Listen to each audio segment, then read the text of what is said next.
partager avec vous les 10 grandes tendances des marques engagées et des entreprises engagées sur le secteur du textile, de la mode. Donc, on a un format à peu près d'1 h 30 où on va faire une présentation d'environ 50 minutes pour se laisser le temps à la fin, à la fois de pouvoir répondre à vos questions et de pouvoir débattre avec nos 2 grands témoins que je vais vous présenter dans 1 minute. Juste quelques mots pour se présenter. Donc, la Link Up Factory est une agence qui a été fondée par Sandrine Raffin il y a 10 ans. On a fêté nos 10 ans. Notre enjeu, c'est d'accompagner les stratégies de marque et d'entreprise contributives au développement durable. Donc, on a structuré notre offre autour de 3 savoir-faire spécifiques que sont les démarches RSE, où nous accompagnons nos clients, les entreprises, la structuration, l'animation et la communication de leur démarche RSE. C'est aussi sur un deuxième savoir-faire de l'agence que sont les stratégies RSM, la responsabilité sociétale de la marque. Comment on définit, on développe la raison d'être, mais aussi la stratégie jusqu'à l'expression créative des marques engagées.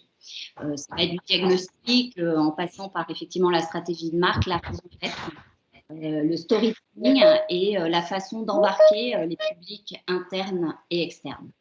Et puis, dernière savoir-faire ou spécificité à l'agence, un petit peu plus hybride, c'est le lab qui nous permet de développer des projets pilotes et de recherche relatifs au changement de comportement. Et c'est aussi pour ça que nous sommes agréés recherche et notamment avec Sandrine qui est experte sur le marketing social.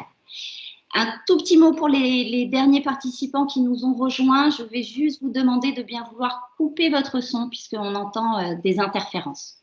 En tout cas, on est très heureux de vous accueillir et de partager avec vous ces éléments. Donc voilà, je suis Laetitia Sartoris, je suis DGA associée à la Link Up Factory et j'ai le plaisir de vous présenter ces tendances avec Charlotte Fisch, qui est chef de projet, et avec Megan Bayrou, également chef de projet à la Link Up Factory. L'autre slide, s'il te plaît. C'est bon, normalement. Ah, malheureusement, pas chez moi. Et c'est avec un grand plaisir que nous accueillons aujourd'hui 2 grands témoins qui vont participer à la fin de la présentation à une conférence débat, qui vont pouvoir répondre aussi à vos questions. Et j'en profite pour vous demander de bien vouloir poser vos questions sur l'outil, sur Teams. Vous avez affiché la conversation qui va venir se mettre à droite de votre écran et vous pourrez au fil de la présentation poser vos questions et nous y répondrons avec nos 2 grands témoins à la fin de cette présentation. Donc, nous avons la chance de pouvoir accueillir ce matin Sylvie Bénard. Sylvie, je vais peut-être laisser vous présenter, ça sera le mieux. Oui, bonjour et encore merci de m'avoir invitée. Donc, j'ai rejoint le groupe LVMH, je pense que beaucoup dans la salle, entre guillemets, n'étaient pas nés en 1983. Je suis ingénieure agronome à la base et j'ai commencé ma carrière en faisant des recherches en microbiologie pour les levures et les bactéries du vin chez NC, de LVMH.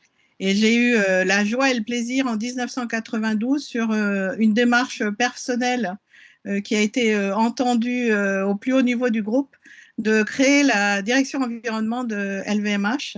Donc, je pourrais vous en parler si vous avez des questions là-dessus.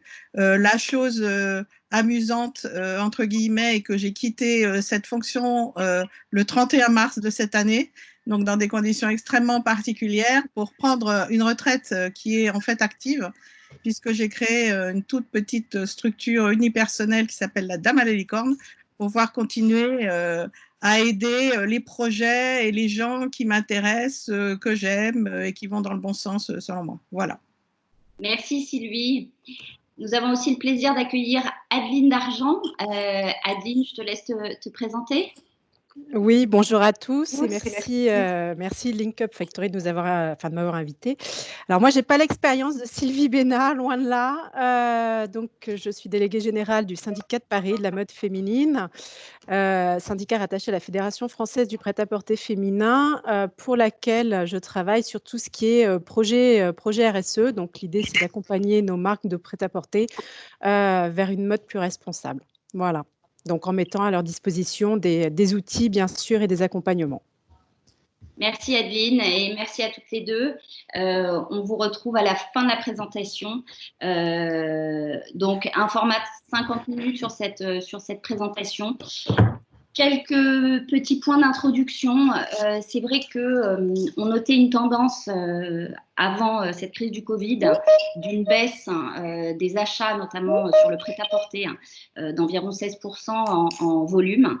On nous annonce post-Covid des chiffres qui malheureusement pourraient progresser.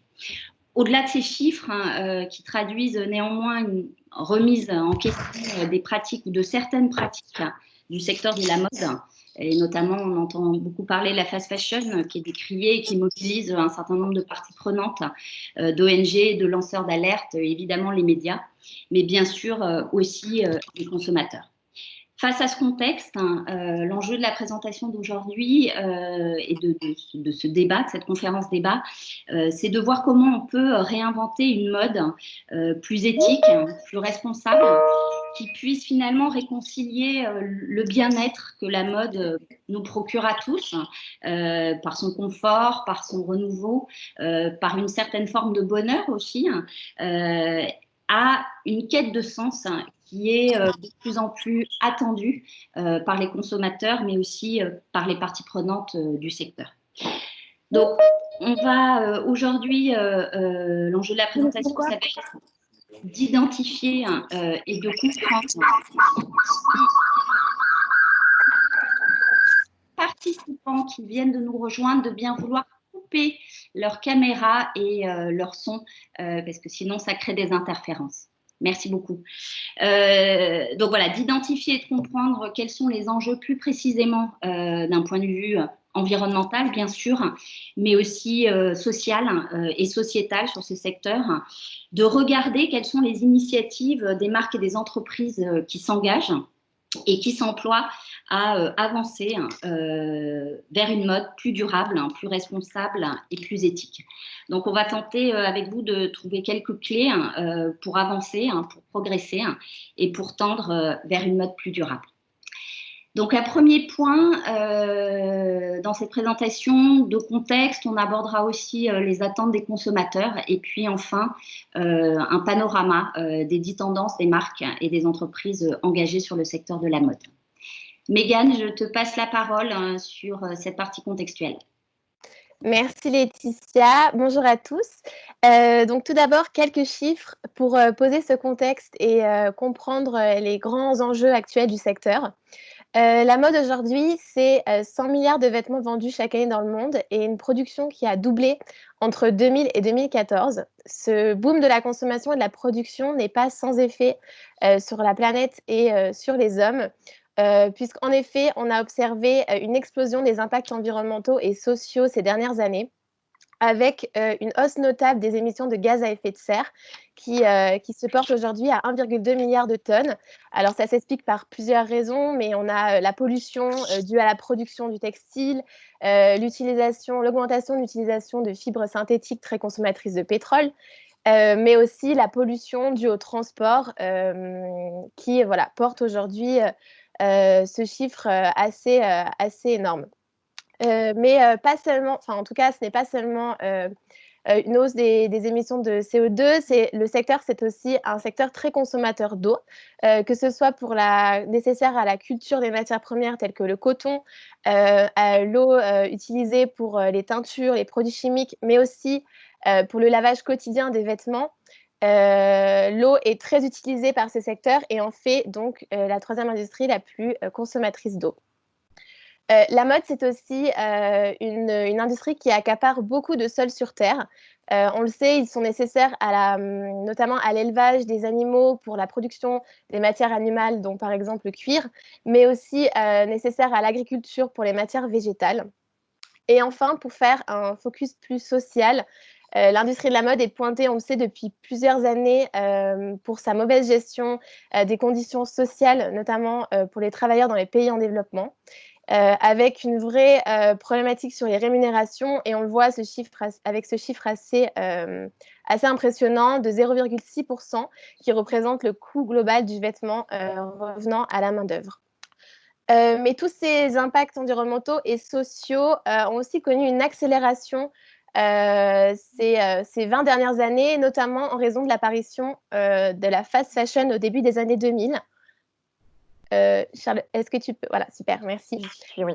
Avec notamment la fast fashion qui se définit comme une mode avec des collections très éphémères, bon marché, et qui, en tout cas, derrière, a amené un phénomène de lassitude de la part des consommateurs sur leurs vêtements, avec une énorme, en tout cas, une réduction assez notable de la durée de vie moyenne d'un vêtement qui se porte aujourd'hui à 35 jours.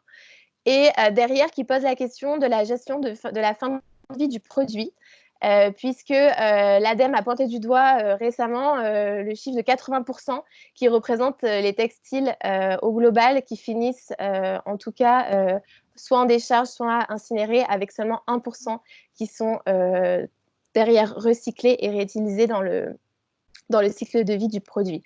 Une vraie question sur la tenabilité de ce modèle, et un chiffre assez d'ailleurs parlant de la fondation Ellen MacArthur qui montre que si on multipliait par 2 l'usage d'un vêtement, les émissions de gaz à effet de serre seraient réduites de 44%. Donc de grands efforts à faire pour justement aller vers une mode plus durable. En parallèle de cette explosion des impacts environnementaux et sociaux, on observe de plus en plus d'acteurs de la mode durable qui challengent le système historique. Il existe de nombreux exemples, mais on vous en a mis 2 ici. Tout d'abord, la Fashion Revolution Week. Elle a eu lieu la semaine dernière. Donc, c'est un exemple assez récent. Elle est portée par l'association Fashion Revolution qui, chaque année, à la date d'anniversaire de l'effondrement du Rana Plaza, interpelle pendant une semaine les entreprises et les marques sur les pratiques qu'elles mènent ou non en faveur d'une mode plus durable. Cette semaine, en tout cas, cette initiative est de plus en plus relayée et notamment rejointe par de nombreux acteurs tels que cette année The Good Goods ou We Dress Fair, qui a mené une campagne qu'elle a nommée Du vrai, pas du vert, qui a été largement relayée sur les réseaux sociaux. Et bien sûr, on ne le présente plus, mais il est incontournable aujourd'hui, le Green Friday, avec... Excusez-moi, les nouveaux arrivants, pouvez-vous couper le micro pour éviter les interférences? S'il vous plaît, merci beaucoup. Et donc, je disais le Green Friday qui a été à l'initiative de nombreux acteurs du développement durable et qui propose une alternative au Black Friday, qui est un jour de solde né aux États-Unis. Et donc, derrière cette journée, en tout cas, l'envie de repenser nos modes de consommation, et plusieurs entreprises qui ont rejoint ce Green Friday ont notamment fermé leur site pour porter vers une consommation plus responsable. Cette pression des ONG, elle n'est pas, en tout cas, dans la même lignée de cette pression des ONG, on a aussi une pression des gouvernements pour légiférer sur ce secteur, et notamment la France qui se porte comme pionnière sur la réglementation envers une mode plus durable, avec cette loi qui a fait beaucoup parler d'elle récemment, qui est la loi relative à la lutte contre le gaspillage et à l'économie circulaire, datant de février 2020, avec plusieurs mesures à l'intérieur. L'interdiction de détruire des invendus non alimentaires neufs dès 2022, qui s'inscrit dans un contexte où de nombreuses entreprises ont été pointées du doigt pour avoir brûlé, abîmé ou jeté des invendus pour que personne ne les remporte derrière. mais aussi en tout cas des mesures qui sont en attente de décret, donc qui seront dans le pipe prochainement, comme l'obligation d'intégrer des matériaux recyclés dans les produits, ou encore l'obligation de collecte, le déploiement du Triman sur l'emballage du vêtement, etc. Dans cette même loi, un nouveau projet fait office aussi de test par le gouvernement français, qui est le projet d'étiquetage en lice pour 2022 et qui consiste à la conception d'une étiquette permettant de mesurer l'impact écologique d'un vêtement avec une note allant de A à E, un peu comme ce qui se fait en ce moment sur l'alimentaire, et qui prend en compte de nombreux critères écologiques. De nombreux travaux sont en cours avec plusieurs entreprises pendant les 2 prochaines années, suite à quoi débouchera un décret qui fixera les conditions d'affichage de cette note. Juste pour savoir, pour l'avoir en tête, en tout cas, cet affichage fera office d'abord de volontariat par les entreprises avant d'être rendu obligatoire par une directive de l'Union européenne pour laquelle la France va conduire les discussions. Ensuite, donc toujours sur le volet réglementaire, mais plus sur l'aspect social, la France a également fait passer une loi en 2017 qui est la loi sur le devoir de vigilance, qui est une loi aussi assez pionnière dans le monde. Elle fait suite au scandale de l'effondrement du Rana Plaza et elle oblige toutes les multinationales, dont celle du textile, qui ont au moins 5 000 salariés en France et 10 000 à l'international, à établir et mettre en œuvre un plan de vigilance destiné à prévenir les atteintes aux droits de l'homme et à l'environnement chez les sous-traitants et fournisseurs des entreprises textiles. Avec quelques limites cependant, puisque ces plans de vigilance permettent de remonter jusqu'à 2 à 3 rangs, mais pas jusqu'au champ. Donc une visibilité pas totale sur cet aspect-là. Cependant, pour nous, le devoir de vigilance, il ne doit pas se faire au détriment d'un devoir de solidarité. On l'a vu pendant ce contexte de crise du coronavirus, de nombreuses entreprises du textile ont abandonné leurs fournisseurs présents dans les pays en développement et ont annulé un bon nombre de commandes, notamment suite au fait que leur boutique, enfin en tout cas leur boutique a été fermée. Et ça pose vraiment derrière la question de l'engagement de ces entreprises dans ces pays en développement, notamment en contexte de crise. Et en tout cas, s'il n'est pas tenu, peut vraiment venir entacher leur réputation. Donc, bien sûr, un contexte réglementaire qui se durcit en France, mais aussi en Europe, avec la réglementation REACH. Merci. Avec la réglementation REACH, qui est connue pour venir légiférer sur l'utilisation de substances chimiques et qui a eu depuis plusieurs années un impact sur le secteur textile, puisqu'il avait déjà interdit l'utilisation de colorants considérés comme dangereux, tels que les colorants azoïques. Mais ce règlement fait passer cette année 2 interdictions-restrictions assez importantes. La première qui a lieu en juillet 2020, qui est l'interdiction de production ou de mise sur le marché du PFOA. Le PFOA qui est reconnu comme substance chimique toxique et qu'on a longtemps encore retrouvé dans des textiles imperméabilisants. Et en octobre 2020, une restriction concernant l'utilisation de 33 substances CMR qui sont dites comme cancérigènes, mutagènes et toxiques pour la reproduction, qu'on retrouve encore dans des vêtements ou des chaussures. Donc, en tout cas, un règlement REACH qui poursuit sa lutte envers des substances chimiques plus durables. Et toute cette pression des ONG, ce contexte réglementaire qui se durcit, a conduit ces dernières années à la création d'initiatives volontaires.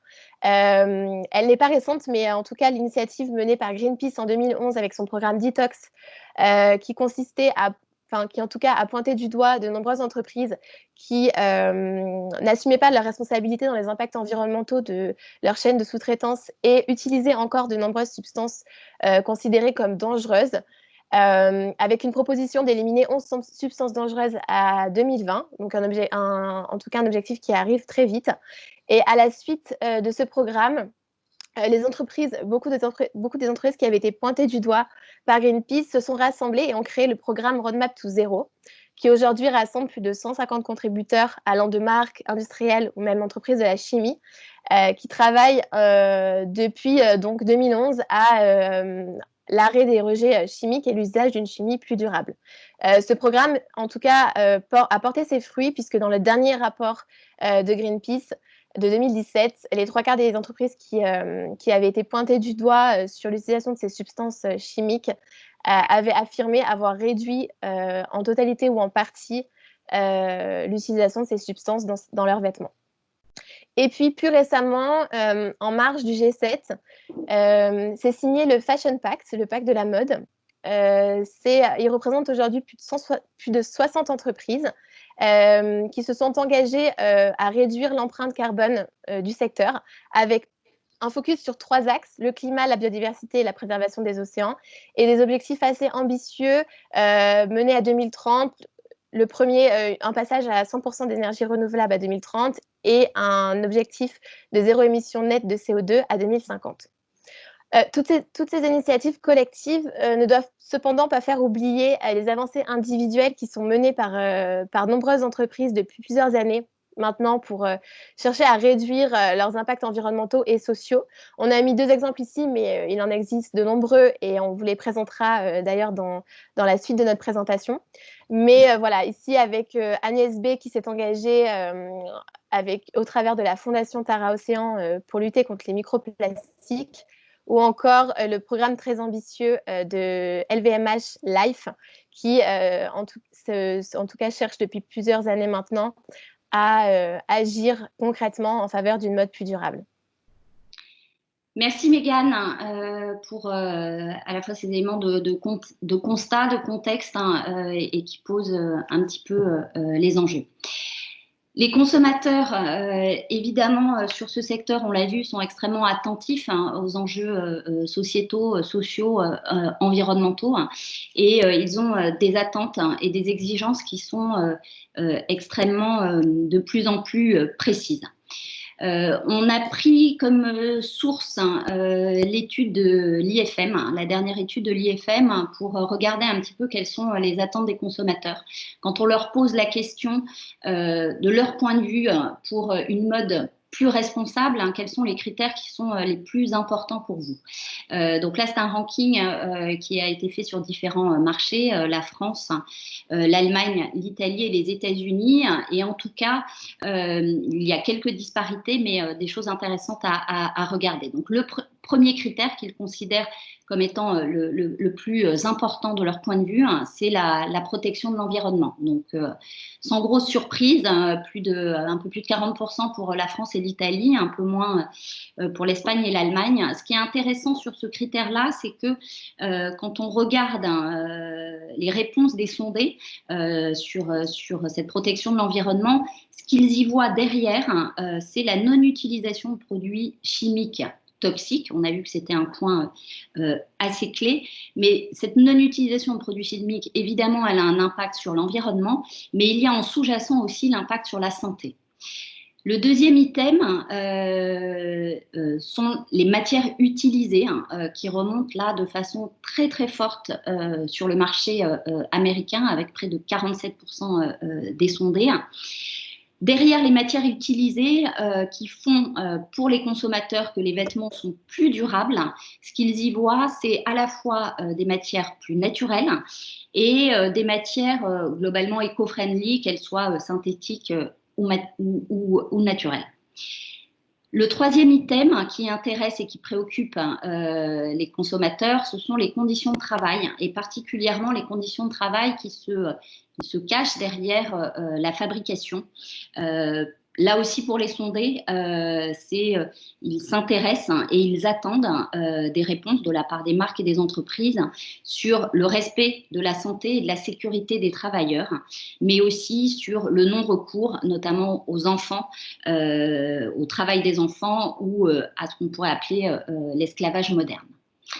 Et enfin, le dernier point dans ces attentes des consommateurs, c'est l'origine, le lieu de fabrication, la provenance, d'où vient mon vêtement. Et pour près de 80% des sondés, ils estiment qu'un vêtement est responsable s'il est fabriqué localement. Donc évidemment, localement veut dire potentiellement dans son pays d'origine, mais on va y revenir un petit peu plus loin.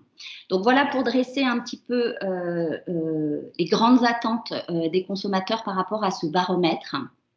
Je veux bien la slide suivante.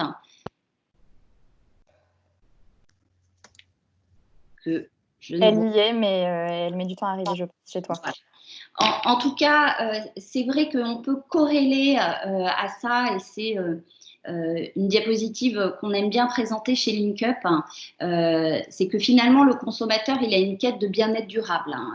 On l'a vu, il va d'abord s'intéresser, parce qu'il est égoïste, ce consommateur, à ce qu'on appelle le in-me, c'est-à-dire ce que j'ingère et ce qui va avoir un impact sur ma santé. Donc on l'a beaucoup vu sur l'agroalimentaire, avec ce besoin de réassurance et de sécurité sur l'alimentation.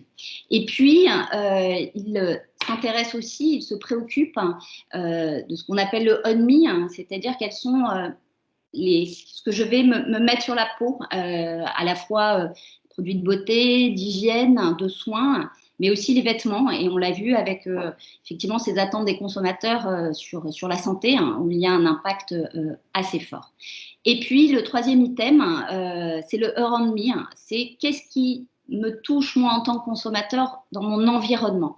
Donc c'est à la fois la qualité de l'air, la pollution, mais aussi les conditions sociales de travail, de provenance. J'ai envie d'en savoir plus parce que ça fait partie de mon environnement.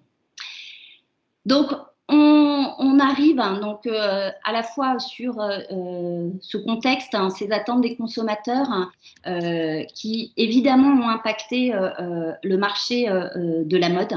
Et on a essayé, et on va vous présenter un panorama de 10 grandes tendances de marques qui s'engagent sur ce secteur de la mode et du textile pour voir comment on peut avancer et progresser. Donc la première tendance, et elle découle assez naturellement de ce qu'on vient de voir sur les attentes des consommateurs, c'est cette tendance du prévenir plutôt que guérir, qui se traduit, on l'a vu avec l'exemple de Greenpeace, qui a dénoncé dès 2011 effectivement cette chasse aux toxiques dans sa campagne. L'ANSES a d'ailleurs alerté sur la présence de produits chimiques dans les vêtements et les chaussures relativement récemment, puisque ça date de 2018.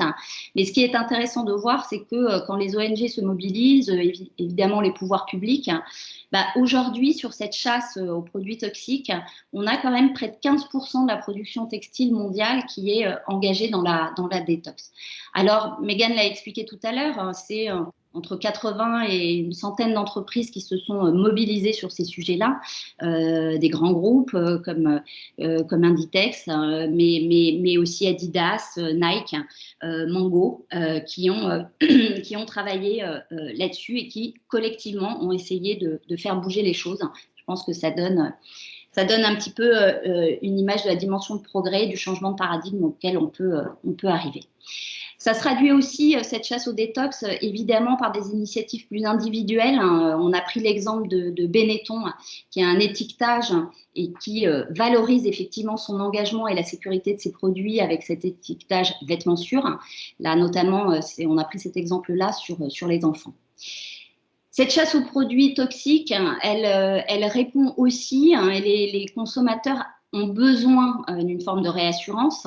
Les labels permettent effectivement de rassurer les consommateurs. Il y a un certain nombre de certifications qui existent, Ecotex, et je ne vous apprendrai rien, qui est évidemment très connu sur l'univers du textile et de la mode, mais il en existe bien d'autres. On a également noté GOTS. Un autre point dans cette tendance et cet impact sur la santé, c'est aussi de pouvoir se rendre compte qu'il y a des innovations assez intéressantes à noter. Et on a pris l'exemple effectivement des colorants. Comment remplacer les colorants chimiques qui ont un impact à la fois potentiellement sur la santé de l'utilisateur en tant que tel, mais aussi des travailleurs et évidemment sur l'environnement. Donc il y a plusieurs initiatives qui sont intéressantes. On a noté une innovation assez de rupture avec cette technologie, le dye and cool, je ne sais pas si ça se prononce exactement comme ça, mais qui est une façon de technologie qui permet de teindre les textiles en se passant d'additifs chimiques qui sont, comme on le sait, polluants et c'est aussi une technique qui permet de se passer de l'eau, ce qui est assez intéressant. La marque Pangaia, qu'on a identifiée juste en dessous, elle mise plutôt sur des colorants naturels qui sont issus de la botanique, de fruits, de légumes, justement pour essayer de trouver des alternatives plus naturelles aux chimiques. Deuxième grande tendance, on l'a vu dans les attentes des consommateurs, c'est effectivement cette tendance de privilégier des matières plus responsables. Donc, quand on dit matières plus responsables, on l'a vu avec les consommateurs qui attendent effectivement des matières plus naturelles. Il y a un certain nombre d'innovations autour des matières naturelles, que ce soit le tencel, le modal, issu de fibres de cellulose.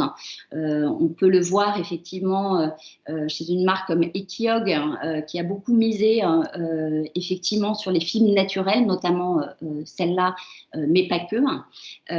C'est aussi des alternatives au coton, alors pas au coton en tant que tel, mais comment effectivement, puisque le coton est décrié car très utilisateur à la fois d'eau et de pesticides, comment on peut passer à un coton plus durable, un coton biologique. On a pris l'exemple assez vertueux du groupe Beaumanoir qui s'est engagé vers un coton, qui s'est engagé vers un approvisionnement responsable et donc un coton certifié BCI, Better Cotton Initiative. Il y a d'autres labels qui existent, mais en tout cas, c'est un engagement assez fort puisque il se fixe l'objectif d'avoir un approvisionnement sur la totalité, effectivement, de leurs produits en coton avec cette certification. Au-delà des matières naturelles, il y a aussi des technologies. On a pris l'exemple de la montée du tannage végétal qui pose effectivement un certain nombre. Le tannage classique qui se fait à base de chrome et de sel d'aluminium pose un problème de pollution, entre autres, mais aussi d'impact sur la santé des travailleurs. On a pris l'exemple de Cézanne qui s'est fixé l'objectif de 75% de ses produits, que ce soit de la maroquinerie ou des souliers, qui soient conçus à partir de cuir au tannage végétal. Donc une initiative intéressante.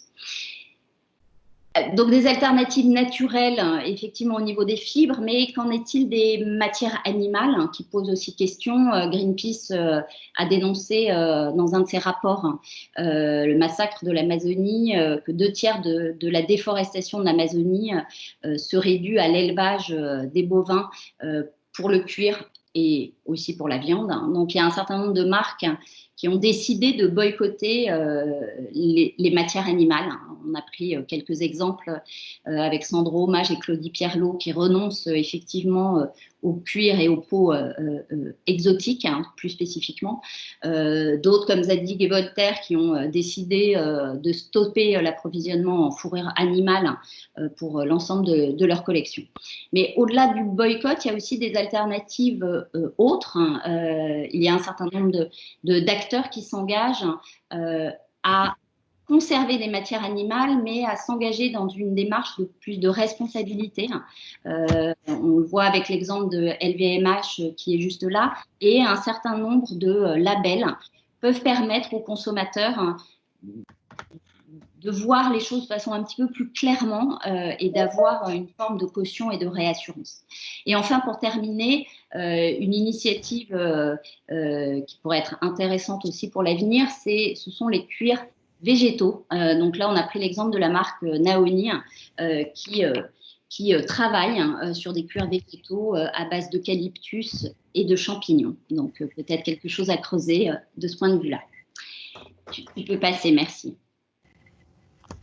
Une troisième grande tendance, qui là aussi faisait partie, on l'a vu, des préoccupations très des préoccupations les plus importantes des consommateurs, c'est s'assurer de meilleures conditions sociales. Donc là aussi, un certain nombre d'ONG ont pris le parti de dénoncer la rémunération des travailleurs qui est souvent assez faible au niveau de l'industrie textile, en tout cas quand elle est délocalisée et qu'elle n'est pas régie par la même réglementation qu'en France ou en Europe. Donc Widresfer justement lance une campagne en ce moment sur les réseaux sociaux que vous pouvez voir illustrée et qui dénonce les conditions inhumaines et les salaires pas décents des travailleurs.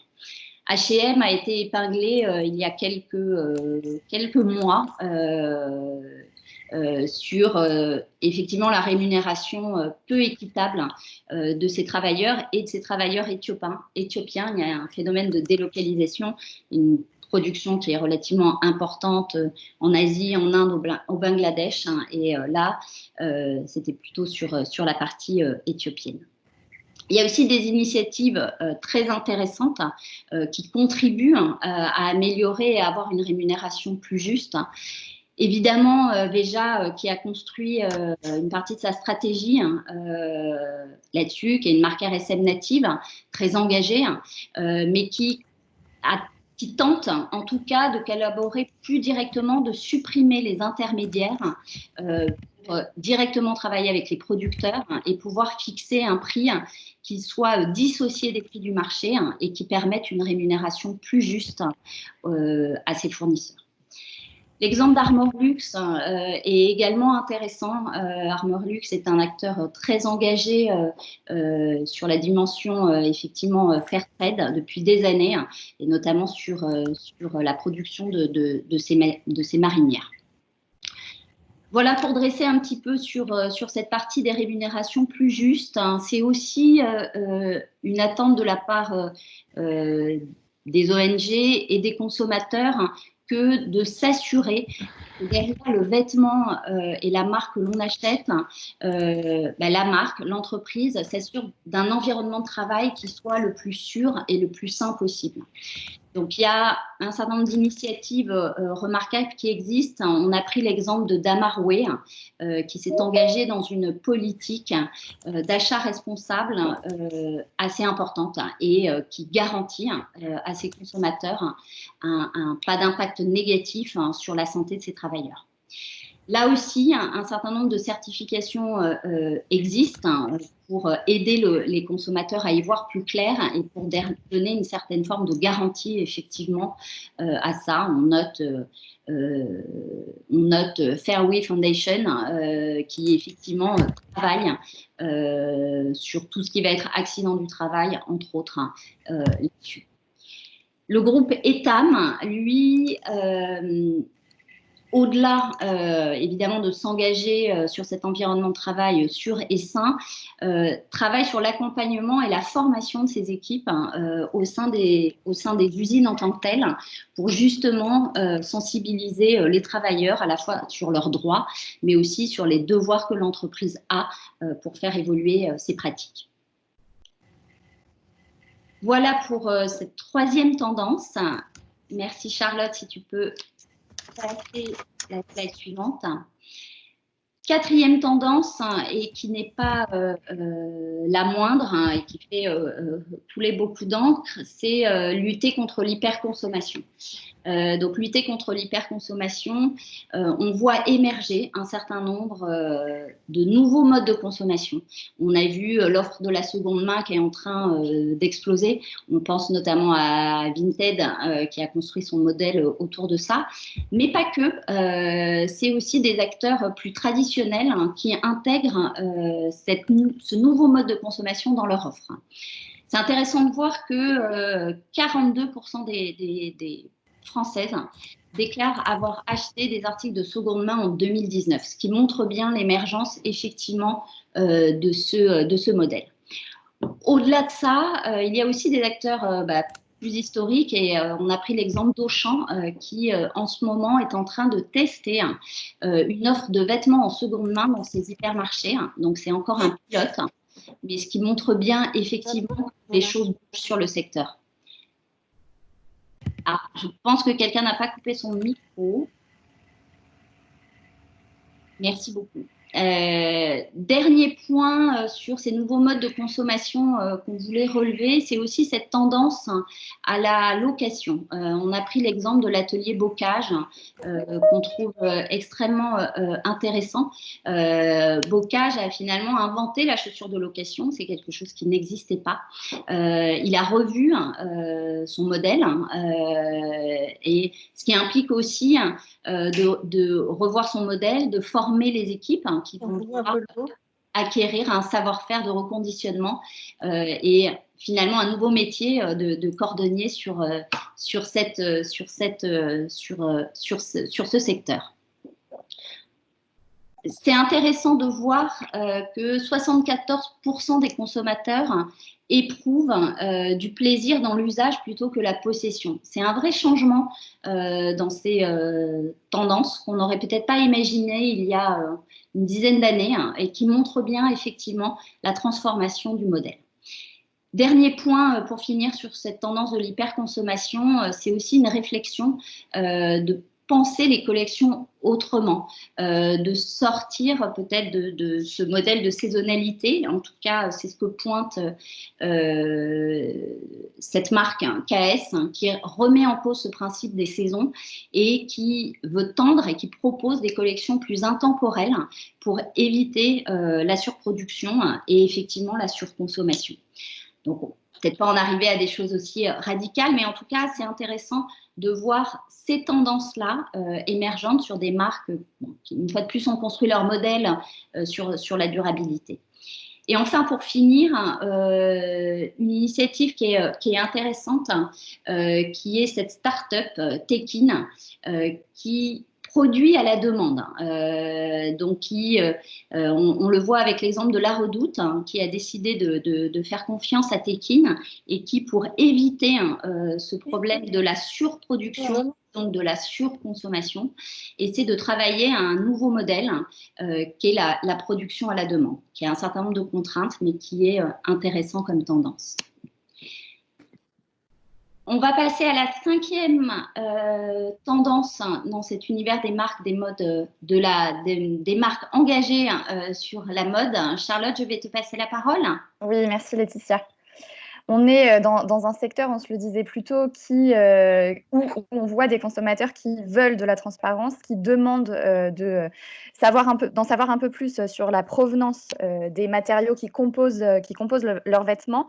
Et donc, on a tout un enjeu autour de la traçabilité, qui est en fait aussi un enjeu qui est directement lié à toutes les actions que voudrait mener une entreprise engagée. Donc, pour apporter cette visibilité aux consommateurs, il y a certaines marques qui rendent leur chaîne d'approvisionnement publique et qui communiquent clairement dessus. Et c'est le cas, par exemple, de Cyrillus, qui a mis sur son site une carte de ses usines et de ses fabricants et qui explique aux consommateurs qui seraient intéressés pour en savoir plus pourquoi tel pays est choisi plutôt qu'un autre, pourquoi tel fournisseur plutôt qu'un autre.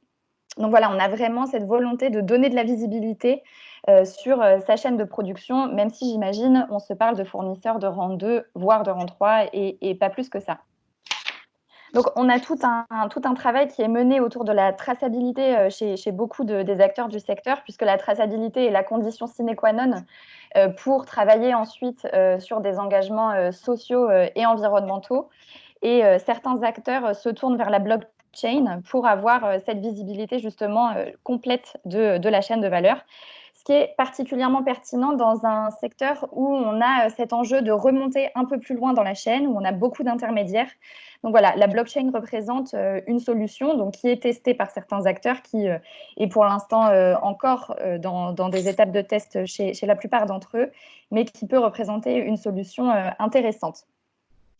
Évidemment, on a une attente, on se le disait avec Laetitia tout à l'heure, autour du local. Et dans l'écosystème français, on a tout un tas d'entreprises qui accentuent leurs efforts sur le Made in France. Donc, avec tout un écosystème qui travaille sur une production française, on ne vous présente plus le slip français, mais il y en a d'autres comme 1083 ou la Gentle Factory, par exemple. Il y a l'idée également de préserver des savoir-faire français. Je pense par exemple à l'idée de préserver le savoir-faire de la dentelle française. Donc c'est un des engagements par exemple de Princesse Tam Tam. Si on va un peu au-delà de la production et des savoir-faire, il y a aussi l'idée de relocaliser certaines cultures. Et on le voit avec la renaissance de filières du lin français et du chanvre français, avec des acteurs qui essaient de se tourner vers ces matières premières pour avoir une offre complète made in France et relancer ces filières. Si on mène la réflexion un tout petit peu plus loin, le Made in France, ça parle beaucoup aux consommateurs, mais parfois ça ne fait pas sens par rapport à ce qui est, par rapport à l'activité des entreprises.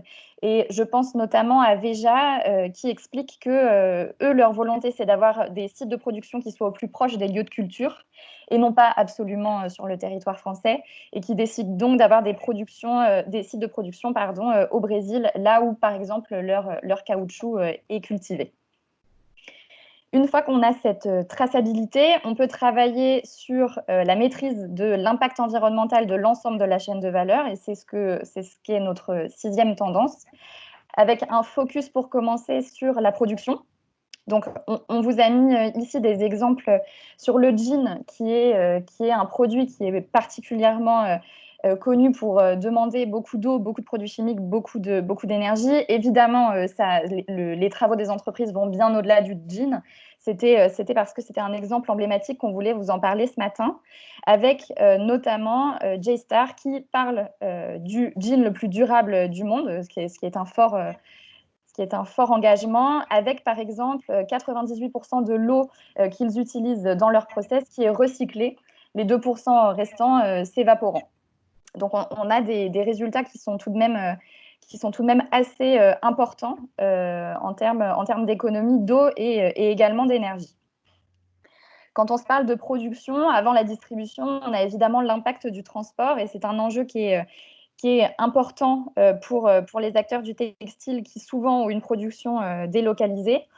Encore une fois, on a pris un exemple ici, mais vous êtes de nombreux acteurs à vous engager et à prendre des engagements sur cet item. Mais l'exemple d'Etam qui a choisi de s'engager à privilégier le transport maritime ferroviaire et à faire des liaisons directes sans passer par la France. Une fois qu'on a travaillé sur ces transports, on arrive en magasin. Et donc là, il y a tout un enjeu autour de la réduction de l'impact énergétique en magasin. Donc, plusieurs acteurs travaillent pour encourager les bonnes pratiques dans les magasins de leur réseau, mettre en place des prix, c'est le cas de LVMH, c'est le cas d'Inditex, pour récompenser les boutiques qui sont les plus vertueuses. Et on a des engagements qui émergent, qui sont forts, comme les engagements vers le zéro déchet en magasin, par exemple de Zara.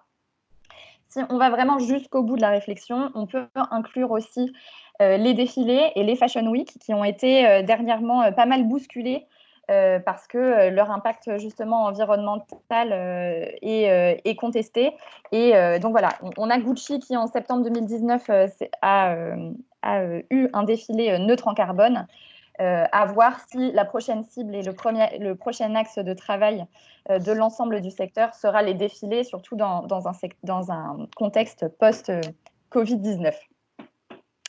Pour limiter ces impacts environnementaux, et ça m'emmène à la 7e tendance, de plus en plus de marques et d'entreprises se tournent vers une mode plus circulaire. Et ça passe dans un premier temps par l'utilisation de matières premières qui sont issues du recyclage. Donc, on a les exemples intéressants, mais qui ne sont pas nécessairement nouveaux, de Adidas qui a travaillé avec la fondation Parley for the Oceans pour créer une basket à partir de déchets plastiques ramassés sur les plages. Quechua est dans la même dynamique pour ces polaires qui sont à 75% en fibres issus de déchets recyclés. Au-delà de déchets plastiques qu'on pourrait ramasser, il y a aussi l'idée d'utiliser des matières textiles déjà recyclées. Stella McCartney, par exemple, depuis de nombreuses années, utilise un cachemire régénéré. Pour avoir ces matières textiles recyclées, il faut évidemment les collecter, il faut mettre en place des systèmes de recyclage, et de plus en plus d'acteurs mettent en place des systèmes de collecte de vêtements déjà portés, utilisés dans leurs magasins. C'est le cas d'H&M depuis un certain nombre d'années, c'est aussi le cas de Cyrillus et des Galeries Lafayette, et le tout se fait en échange de bons d'achat ou de points de fidélité sur des cartes de fidélité. Ce textile peut redevenir du textile, peut être utilisé dans d'autres industries et peut servir à faire des choses complètement différentes. C'est le cas par exemple de la Soft Bat, qui est une raquette de ping-pong faite à 60% en fibres recyclées, de tissus qui sont usagés ou de rebut du textile de la marque Armor Luxe. Donc c'est encore quelque chose qui est complètement différent. C'est l'idée de faire des objets à partir de ce textile. Et enfin, mais j'irai vite sur l'upcycling parce que c'est une tendance qu'on connaît assez, qui est assez connue et dont on entend pas mal parler. C'est l'idée de redonner vie à de vieux vêtements sans passer par le processus de recyclage mécanique du textile, mais pour en refaire de nouvelles collections. Et donc, on a cet exemple des récupérables qui travaillent à faire 100% de ces collections en upcycling français. Quand on a de belles démarches qui sont mises en place, qu'on a énoncées plus haut dans les 7 dernières tendances, ce qui est maintenant l'enjeu, c'est de donner l'information aux consommateurs qui veulent en savoir plus, notamment dans un contexte où seulement 28,4% des Français déclarent que les marques leur inspirent confiance. Et ça, c'est un chiffre d'une étude Kantar Panel. Donc voilà, en France, on est quand même assez méfiant vis-à-vis des marques. Et donc, c'est important de pouvoir donner l'information aux consommateurs et de pouvoir expliquer quelles sont les bonnes actions qu'on met en place. Donc, on a de plus en plus de distributeurs qui émergent, des distributeurs spécialisés dans la mode durable. C'est le cas de DreamHack, c'est le cas de We Dress Fair dont on a déjà parlé, mais on a aussi des acteurs traditionnels, et je pense que vous connaissez bien cet exemple, des Galeries Lafayette avec sa labellisation Go for Good pour identifier les produits qui ont un impact positif, permettre aux consommateurs de faire le choix d'un achat plus durable en fonction des critères qui l'intéressent, que ce soit des matières biologiques, des produits véganes, du Made in France, etc. Pour aller plus loin encore et aider les consommateurs à faire le choix d'achats responsables, on voit l'émergence d'applications un peu sur le principe du Yuka de l'agroalimentaire.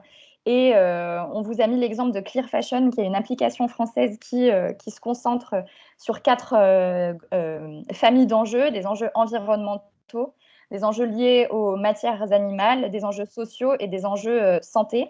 Et donc, une note est mise sur chacun de ces enjeux aux acteurs qui sont référencés sur la base des informations qui sont disponibles publiquement.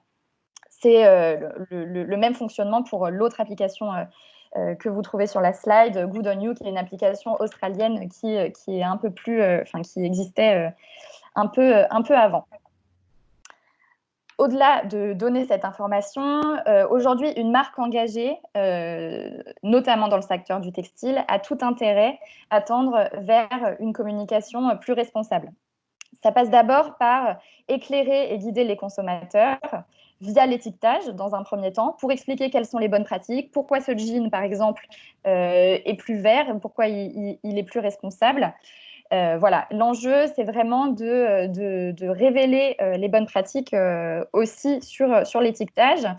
Et ça passe aussi par donner des conseils pour que le vêtement acheté soit bien entretenu et pour qu'il dure plus longtemps, dans un contexte où on veut sortir de la fast fashion et aussi dans un contexte où le lavage, par exemple, des vêtements sur lesquels les marques peuvent donner des conseils est aujourd'hui le premier impact environnemental de la mode. Donc voilà, les marques aujourd'hui qui se veulent engager ont une responsabilité à donner des conseils pour bien entretenir les vêtements. Miser sur la transparence et la sincérité, c'est aussi très important dans la communication d'une marque responsable. L'idée, c'est d'être transparent, et notamment en reconnaissant ses limites, et c'est ce que fait Veja notamment sur son site. Voilà, l'idée, c'est de dire on a réussi à faire ça, il y a des choses qu'on n'a pas encore réussi à faire, on n'est pas parfait. Le consommateur sait qu'une marque peut difficilement être parfaite, en tout cas du premier coup. Et donc, c'est vraiment très bénéfique de pouvoir être transparent sur ce point et de pouvoir expliquer les limites auxquelles les entreprises font face. Et si on va encore un peu au-delà, en se parlant de communication responsable, on peut aussi aller vers une promotion plus responsable. Plusieurs marques s'engagent à ne pas faire de soldes pour pouvoir garantir, par exemple, un prix de rémunération juste et un prix de production qui soit juste. Certaines autres marques décident, lors de ces soldes, donc de ne pas en faire, mais de reverser une partie des bénéfices des ventes à des associations. C'est le cas de Jules et Jen, par exemple. Et enfin, une fois que tout ça a été mis en place, on peut se dire qu'il faut aller au-delà de l'idée de réduire ces impacts négatifs et essayer d'avoir un impact positif sur la société en devenant une marque contributive. On voulait faire un focus pour commencer sur toute cette vague du body positive qui est très représentée dans le monde du textile et de l'habillement. En commençant par un chiffre très frappant, 68% des femmes ne se reconnaissent pas dans l'imagerie publicitaire actuelle.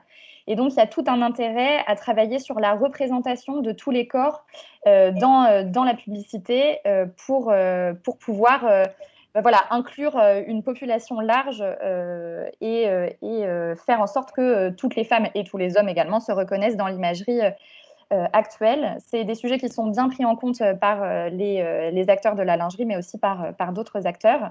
Et au-delà d'une communication plus inclusive, il y a aussi l'idée d'avoir une offre plus inclusive.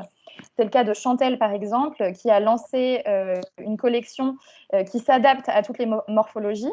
C'est le cas aussi de d'autres marques qui s'engagent pour la diversité. Et pour vous donner un exemple, notamment Kiabi, qui a travaillé avec la marque de créateurs Les Loups Bleus pour avoir une collection adaptée aux enfants en situation de handicap, qu'ils soient moteur ou mental. Si on va plus loin que ces questions de diversité et d'inclusivité, les marques sont aussi très légitimes à avoir des combats qui ne sont pas forcément reliés à ces questions-là. Et on vous a remis ici l'exemple emblématique de Lacoste, qui tous les ans sort une collection capsule qui s'appelle Save Our Species, pendant lesquelles le crocodile emblématique de la marque est remplacé par 10 espèces en voie de disparition. Et l'ensemble des bénéfices des ventes de ces collections sont reversés à l'Union internationale pour la conservation de la nature. Donc voilà un peu pour l'ensemble des tendances. Merci Charlotte. Donc, pour conclure, on a balayé 10 grandes tendances. Pour conclure, quoi qu'il en soit, autour de ces 10 grandes tendances, si on peut peut-être résumer et identifier quelques clés de compréhension, si tu peux passer la slide, Charlotte, s'il te plaît. Voilà, quelques clés à la fois pour répondre aux attentes actuelles des consos, des parties prenantes, qui nous semblent importantes chez LinkUp. Le premier point, c'est se raconter, savoir se dévoiler, savoir expliquer ce qu'on le fait, savoir reconnaître ses limites aussi. C'est réinventer en fait une certaine forme de transparence des matières premières jusqu'aux hommes et aux femmes qui travaillent et qui font les marques et les entreprises du secteur de la mode. Le deuxième point, c'est la sincérité. C'est arriver pour une marque à montrer sa sincérité, ce en quoi la marque croit assez fondamentalement, pour éviter effectivement des effets un peu plus d'opportunisme ou un manque de cohérence. Cette sincérité, elle nous semble importante et c'est quelque chose qui est aussi attendu de la part des consommateurs. Et puis le dernier point, c'est l'engagement, s'engager, s'emparer effectivement d'un combat qui peut aller au-delà des engagements qui sont pris par la marque ou plus largement par le secteur et pouvoir contribuer, apporter sa contribution à l'écosystème et plus largement à l'écosystème évidemment de la mode. Donc voilà, pour terminer, c'est vrai qu'il y a un véritable glissement qui a opéré pour les marques au sein de la mode. On a eu beaucoup d'initiatives extrêmement intéressantes et qui sont réconfortantes parce qu'on voit que les choses bougent. Mais c'est peut-être ce glissement à opérer pour certaines marques, de passer finalement d'une marque qui est responsable, hein, on a vu, c'est quand même le contrat qui est attendu par les consommateurs, hein, où on limite effectivement les impacts négatifs sur l'environnement et sur la société. Et c'est passé à devenir et à être une marque plus contributive, qui a une véritable utilité sociétale et qui permet d'avoir un impact positif effectivement sur la société. Donc ça veut dire aussi se fixer des objectifs ambitieux pour réellement contribuer et être utile à la société. Voilà pour cette présentation. On est à peu près dans le timing. Merci beaucoup. On va maintenant, et je veux bien Sylvie et Adeline, si vous pouvez remettre vos micros, vos caméras, c'est plus sympathique de pouvoir vous voir. Je ne sais pas si on vous voit à l'écran, moi je ne vous vois pas. Moi, je me vois. Bon. Moi aussi. Alors, je pense, Charlotte, qu'il faut que tu enlèves la présentation pour qu'on puisse tous voir. Voilà, merci. Sylvie et Adeline. Donc, il y a eu un certain nombre de questions. Je vois que merci Marcia d'avoir contribué, d'avoir répondu à un certain nombre de points. J'ai peut-être envie de commencer un petit peu ce débat et évidemment, n'hésitez pas à poser vos questions et on va tenter d'y répondre avec Sylvie et Adeline. Mais pour lancer effectivement ce débat, j'avais une première question à vous poser, Adeline et Sylvie. Face à ce contexte assez important, face aux attentes des consommateurs qui sont de plus en plus exigeantes, mais aussi des parties prenantes du secteur, on l'a vu. Quels sont, selon vous, par rapport à vos différentes expériences réciproques, quels sont les 3 chantiers prioritaires qui, selon vous, sont à investir et que les entreprises doivent mener pour s'inscrire dans une mode plus durable? Vaste question. Alors, Sylvie, peut-être votre point de vue en fonction de votre expérience dans le domaine du luxe sur cette question. Alors, 3 points. Pour moi, les 2 premiers ne vont pas être spécifiques au monde de la mode ou du luxe. Le 3e, un peu plus. Le tout premier, pour moi, c'est vraiment la formation des gens, de tout le monde à l'intérieur de l'entreprise. On a vu, et on y reviendra, je pense, que c'est des sujets extrêmement complexes, que malheureusement, encore, ça n'est pas enseigné dans la plupart des écoles et qu'on se retrouve donc avec des gens qui vont prendre des décisions sur des sujets qu'ils ne connaissent pas encore suffisamment. Donc, pour moi, tout premier sujet, mais à tous les étages de l'entreprise, donc jusqu'au créateur et jusqu'à la présidence, c'est de la formation sur le sujet et ne pas s'arrêter à ce qu'on lit dans les journaux et aux grands a priori généraux. Donc, parce que les gens, souvent, s'ils n'avancent pas, ce n'est pas parce qu'ils ne veulent pas, c'est qu'ils ne savent pas comment faire et qu'ils vont le premier miroir aux alouettes qui va passer, ah bah oui, on va faire comme ça, sans s'être vraiment creuser le sujet. Deuxièmement, justement, c'est creuser le sujet, c'est faire des analyses de cycle de vie, faire des bilans carbone. Vous avez parlé de la biodiversité, c'est aller jusqu'au champ et se poser la question de c'est quoi mes véritables enjeux et de se mettre à travailler sur les vrais enjeux et pas ceux qui font bien dans les journaux. Et le 3e point qui est plus compliqué dans le mode de la mode, c'est effectivement engager le client. Vous l'avez dit à un moment, si je prends l'analyse de cycle de vie d'un jean, eh bien, la première cause de l'impact environnemental, c'est son nettoyage. Donc, je ne dis pas qu'il ne faut pas utiliser moins d'eau, je ne dis pas qu'il faut utiliser moins de produits chimiques, évidemment qu'il faut le faire, mais le vrai sujet, c'est le nettoyage. Donc, comment est-ce que, entre guillemets, j'aide mon client à nettoyer moins et mieux et donc aussi à entretenir mon produit.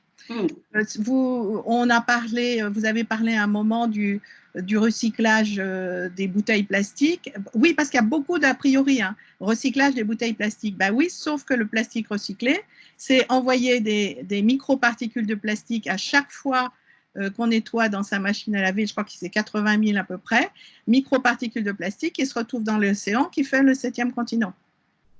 Donc, ça n'est pas nécessairement la meilleure solution.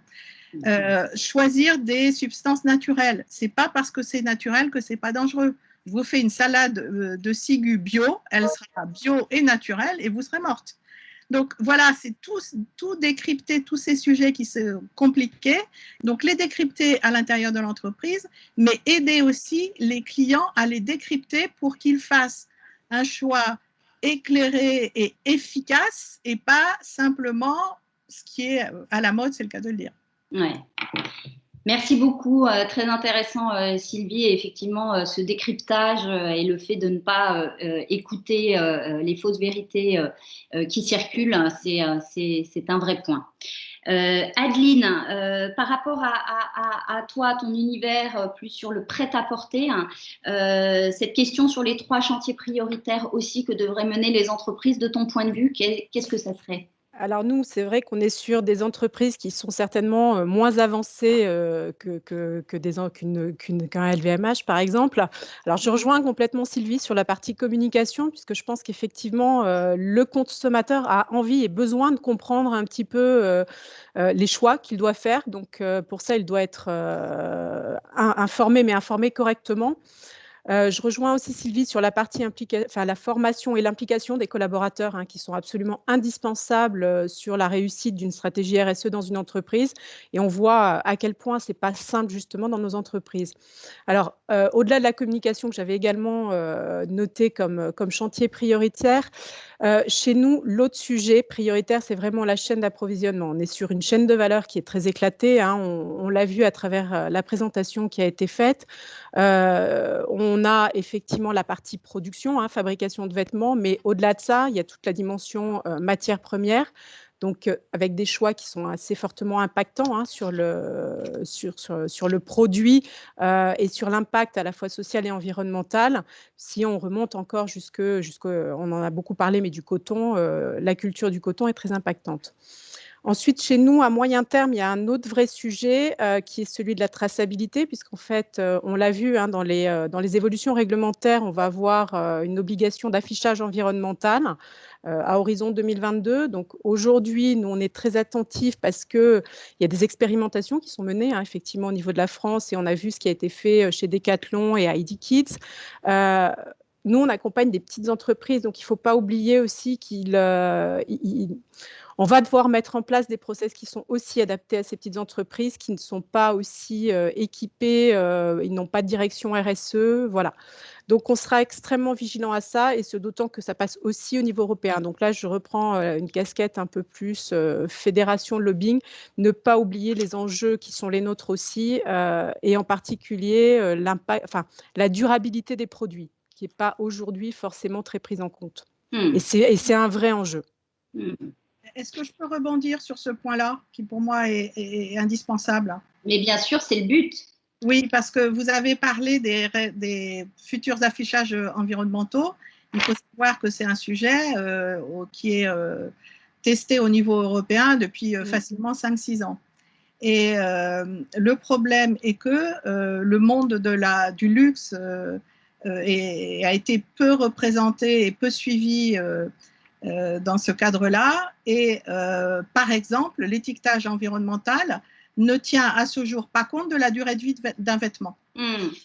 C'est-à-dire que, et ça c'est un vrai problème, puisque un t-shirt que vous allez être obligé de jeter après 5 nettoyages et un t-shirt que vous allez garder 10 ans va avoir le même étiquetage environnemental. Ça n'est pas possible.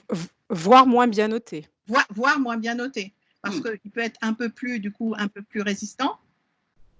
Et donc, il pourrait avoir une note moins bonne, alors que si vous faites la durée de vie, la durée d'utilisation de ce t-shirt, vous êtes face à un t-shirt qui va durer 10 ans et face à je ne sais pas moi, 25 t-shirts, puisque vous allez en racheter tous les 6 mois. Vous voyez ce que je veux dire?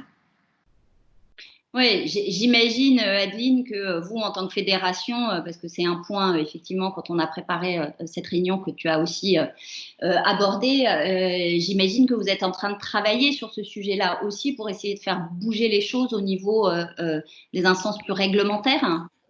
Oui, oui, oui, bien sûr. Alors, on ne travaille pas, il n'y a pas que la Fédération du prêt-à-porter féminin. On travaille bien sûr en étroite collaboration avec la Fédération de la maille et de la lingerie. D'ailleurs, je pense qu'elle assiste à cette conférence, Karine Sfar, cette fédération a une vraie expertise sur tous ces sujets et fait partie notamment du bureau de normalisation. Donc, oui, ça, c'est vraiment à notre niveau, en tout cas la durabilité, un des enjeux prioritaires. Et on fera monter voilà, notre voix là-dessus. Merci. Je rebondis sur une autre question qui me vient et que vous avez abordée en parlant de la communication. C'est vrai qu'en termes de communication, les démarches RSE, parce qu'en même temps, vous abordez le point, donc c'est extrêmement important que le consommateur soit finalement assez éduqué, averti. Et en même temps, quand on cherche des informations sur une marque ou une entreprise pour savoir ce qu'il y a derrière, quels sont ses engagements, ben finalement, les démarches RSE, elles restent encore aujourd'hui assez confidentielles. Il faut vraiment aller fouiller sur les sites Internet. Et pourquoi il y a cette timidité finalement de certaines marques à informer de façon plus forte les consommateurs et les parties prenantes, que ce soit sur leur site internet ou dans leur communication. On a vu quelques exemples intéressants, mais c'est finalement assez confidentiel encore. Qui veut répondre? Je laisse la priorité à Sylvie. Je veux bien répondre. Alors, je vais évidemment parler de LVMH parce que j'ai cette histoire-là qui a été très longue, mais je parle maintenant à titre personnel. Néanmoins, concernant LVMH, le rapport, nos enjeux environnementaux et les rapports et les chiffres et les données, vous pouvez les trouver depuis 2001. Depuis 2001 sur le site internet de LVMH, puisqu'on on a toujours fait des rapports. Mais je suis d'accord avec vous, il fallait aller la chercher, l'information. Pourquoi est-ce que... alors moi, je suis ingénieure, je ne suis pas dans la communication, mais évidemment, mon métier m'a appris à travailler avec tout le monde, et donc j'ai essayé de comprendre pourquoi les gens chez nous avaient du mal à parler de ce sujet-là. Je pense que premièrement, dans le monde du luxe, traditionnellement, on vend un moment de rêve, un moment exceptionnel, un cadeau qu'on se fait à soi-même, qu'on fait à quelqu'un, et dire ce cadeau, il est fait dans un site ISO 14001, ça ramène un petit peu au sol et ça peut un peu casser l'impression de rêve. Deuxièmement, c'est aussi un monde où on parle de l'excellence du design, de l'excellence de la qualité, de l'excellence des matières, etc., etc. Or, on est sur un sujet où personne jamais ne sera excellent. On aura toujours, moi je ne supporte pas les gens qui parlent de produits zéro impact, ça n'est pas possible, ça n'existe pas. Il y aura toujours quelque chose quelque part qui ne sera pas parfait. Et donc, c'était culturellement un tout petit peu compliqué d'avoir une position d'humilité en disant, voilà ce que j'ai fait, ça n'est pas parfait et j'avance, mais voilà où j'en suis. Je pense qu'il y avait aussi la question de la peur de l'effet boomerang. Ah, vous faites ça ici, mais là-bas, non. C'est le gros risque avec les collections capsules. Si vous le savez le faire pour un produit capsule, pourquoi vous ne le faites pas pour tous? Donc, il y a aussi, je pense qu'il y avait cette peur de l'effet boomerang. Et puis, il y a aussi la culture traditionnelle du luxe où on est discret, on ne parle pas, on est secret, etc. Voilà. Je pense qu'il y a aussi plein d'autres raisons, mais en voilà quelques-unes, à mon avis. Alors, on entend la discrétion effectivement sur le secteur du luxe, mais je rebondis pour toi, Adeline, sur le secteur du prêt-à-porter.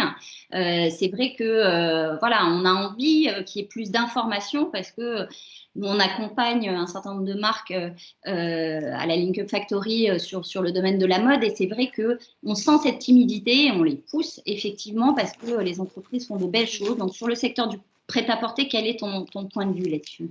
Alors, je rejoins là encore Sylvie sur la partie, la crainte de s'exposer et d'être taxé de greenwashing, parce qu'effectivement, on a des consommateurs, certains qui sont très avertis, très en attente de tomber à bras raccourcis sur certaines marques parce qu'elles ont eu l'habitude de communiquer, d'avoir un marketing assez fort.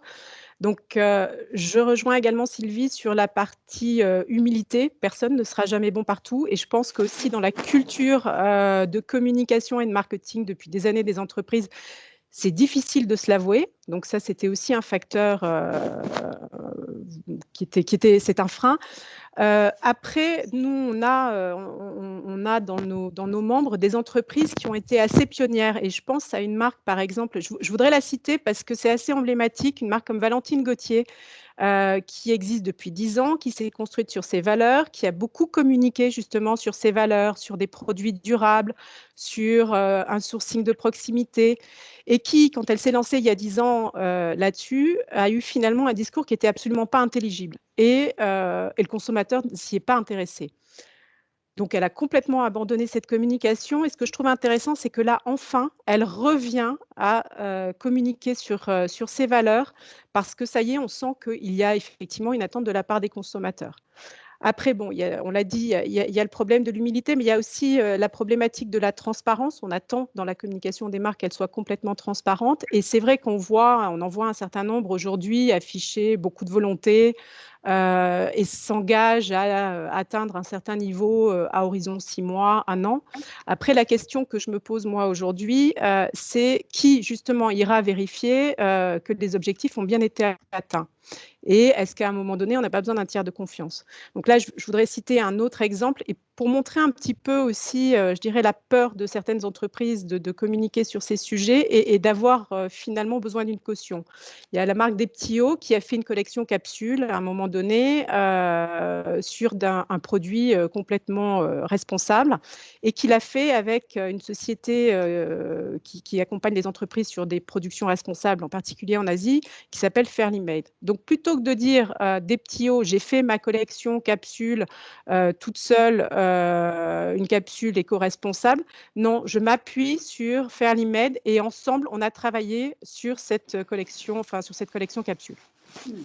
Voilà, donc les choses évoluent. C'est vrai que c'est un peu lent, il y a encore beaucoup de craintes, mais ça évolue et je trouve que ça évolue quand même dans le bon sens. Il y a quelqu'un qui a fait, qui est Isabelle Paulet, oui. Qui parle en gros du greenwashing. C'est aussi effectivement, on est un peu perdu entre je ne parle pas donc je ne fais rien, ou je parle et je suis accusée de greenwashing. Et c'est quoi le bon endroit pour ne pas être attaqué, dire la vérité et ne pas être attaqué? Mais en même temps, effectivement, si on ne délivre pas cette information aux consommateurs, ben, on arrive à effectivement ce paradoxe aujourd'hui des consommateurs qui ont une perte de confiance. Alors, ce n'est pas que sur le secteur de la mode, c'est aussi sur bien d'autres secteurs. On l'a vu sur l'alimentaire, on le voit sur les produits cosmétiques.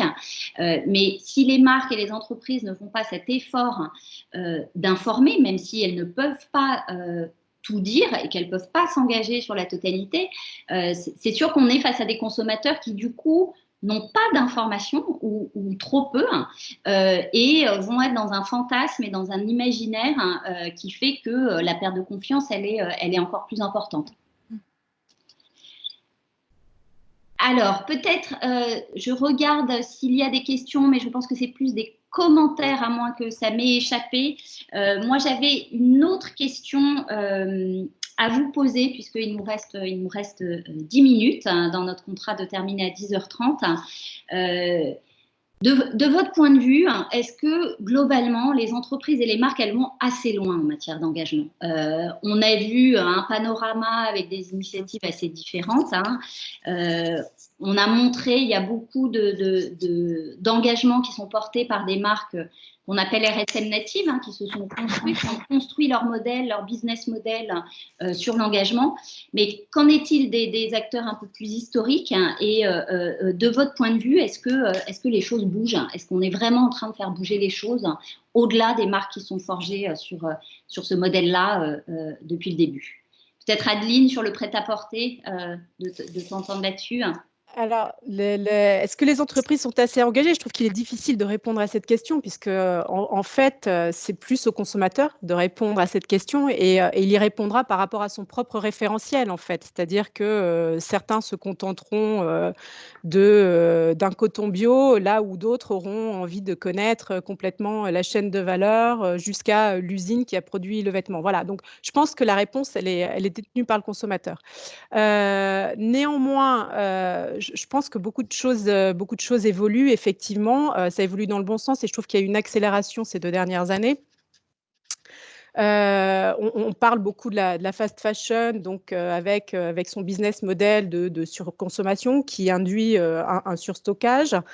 Je pense qu'aujourd'hui, il y a et notamment des startups et des solutions innovantes qui vont permettre d'améliorer et de mieux rationaliser les collections. Donc ça, c'est l'innovation qui, pour moi, va permettre d'accélérer les choses. J'y crois assez fortement.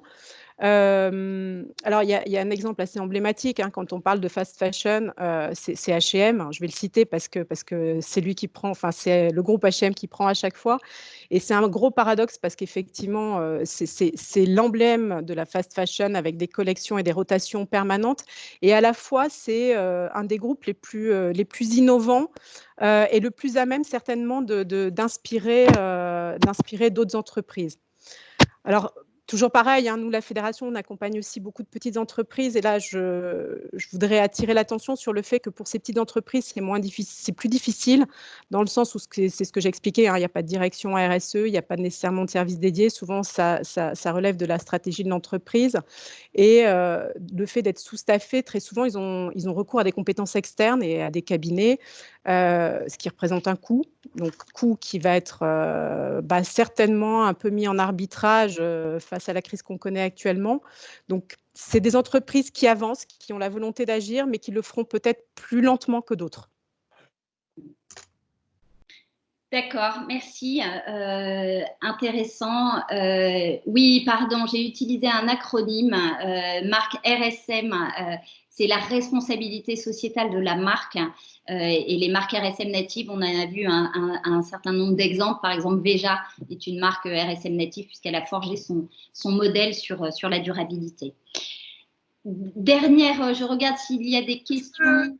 Oui, sur votre question précédente, pour le monde du luxe.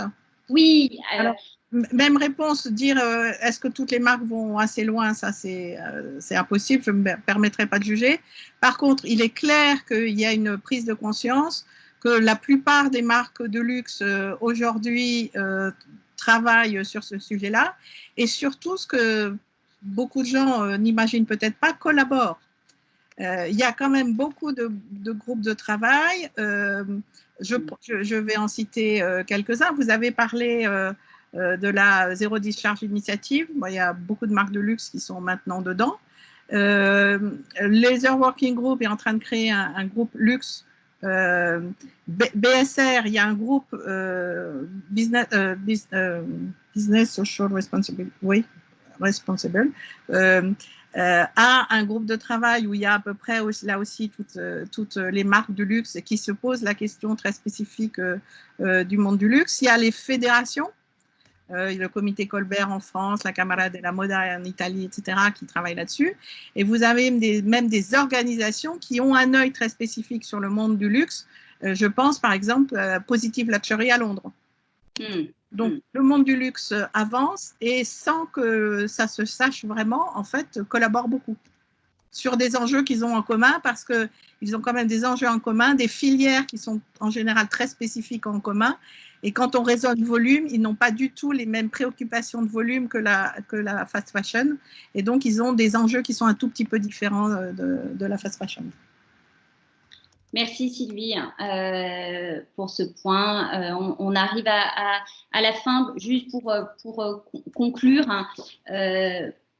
Pendant cette période de crise liée au Covid, quel pourrait être le rôle des marques pendant cette période-là? Et je vous pose la question à vous, Sylvie, parce que j'ai une petite idée en tête. Oui. Alors, en fait, Depuis une dizaine de jours, je passe mes jours et mes nuits sur un projet qui s'appelle Masque Solidaire. Et donc, l'idée est de délivrer gratuitement aux personnes en grande difficulté des masques. Et ces masques sont faits soit à partir de rouleaux qui vont être malheureusement inutilisés par les marques ou d'invendus. Et à notre très très grand, alors c'est Paris Good Fashion en particulier, puisque je suis membre et que beaucoup de gens qui sont ici sont aussi membres de Paris Good Fashion, et c'est grâce à Paris Good Fashion que je me suis retrouvée intégrée dans ce projet-là. Et énormément de marques, et encore merci à toutes celles qui sont là, merci aux fédérations, merci à tout le monde qui a relayé ce projet-là. Et voilà, c'est une réponse du mode, une petite réponse, une toute petite réponse de la mode, mais essayons de jouer un rôle vers ceux qui sont les plus démunis. Essayons avec les produits invendus, avec le tissu qu'on n'utilisera pas, de faire des masques. Merci Sylvie pour cette belle initiative. Je vois qu'il y a une question de Sigrid. Quelle utilisation envisageable des stars, des porte-paroles de bien des marques de luxe sur ces sujets de responsabilité? Une question qui s'adresse plutôt à vous, Sylvie. Pardon? Alors, quelle utilisation envisageable des stars, porte-parole de bien des marques de luxe sur ces sujets de responsabilité? C'est déjà le cas, et c'est vrai que elles peuvent faire changer des comportements dans des sens très positifs, quelquefois très négatifs. Quand une star porte quelque chose et que le produit est en rupture de stock le lendemain, je sais pas, enfin, financièrement on est gagnant sûrement, mais d'un point de vue environnemental, je ne suis pas sûre, parce que derrière, ça va dire de la production rapide, du transport rapide, etc. Mais ce pouvoir qu'elles ont, à l'inverse, où est-ce que c'était il y a eu une grande cérémonie avant Covid, bien entendu, où on a demandé aux stars de venir en portant une robe qu'elles avaient déjà ou une robe empruntée, et surtout pas de mettre une nouvelle robe. Ah oui, formidable initiative, intéressant. Là, oui, le jour où je sors, dans une soirée, je dois avoir une nouvelle robe, bah, le jour où ça va être cassé, on va garder plus longtemps les vêtements, et on va être surtout fier de. Il faut être fier de porter un beau vêtement plusieurs fois, et même le plus longtemps possible, et de le garder en parfaite qualité, quoi. Et ça va changer des comportements. Si des stars commencent à faire ça, je pense que ça va changer les comportements. Merci Sylvie. Il y a un certain nombre de commentaires, on va répondre effectivement. Merci Sandrine de répondre à certaines questions. C'est pas facile d'animer un débat et d'arriver à répondre à toutes les questions. En tout cas pour les commentaires et les questions, oui, on va demander à Sylvie de partager le lien sur les masques solidaires. Donc on va essayer de faire tout ça. J'essaie de balayer pour voir si on a oublié quelque chose. J'ai le sentiment que c'est plus des commentaires et qu'on a répondu aux questions. Il est 10h32, donc on s'est engagé à terminer à 10h30. En tout cas, un grand merci Sylvie, Adeline, pour votre participation à cette inspiration RSE sur la thématique de la mode. C'était évidemment passionnant de vous écouter. Merci à l'équipe LinkUp, Megan, Charlotte, pour la préparation de cette présentation. Merci beaucoup. Voilà, une petite annonce, le prochain rendez-vous RSE des inspirations RSE de la LinkUp Factory, c'est jeudi prochain, même heure, 9h, sur la thématique des cosmétiques, des produits de beauté, et là aussi, on va dresser un panorama des grandes tendances sur ce secteur-là.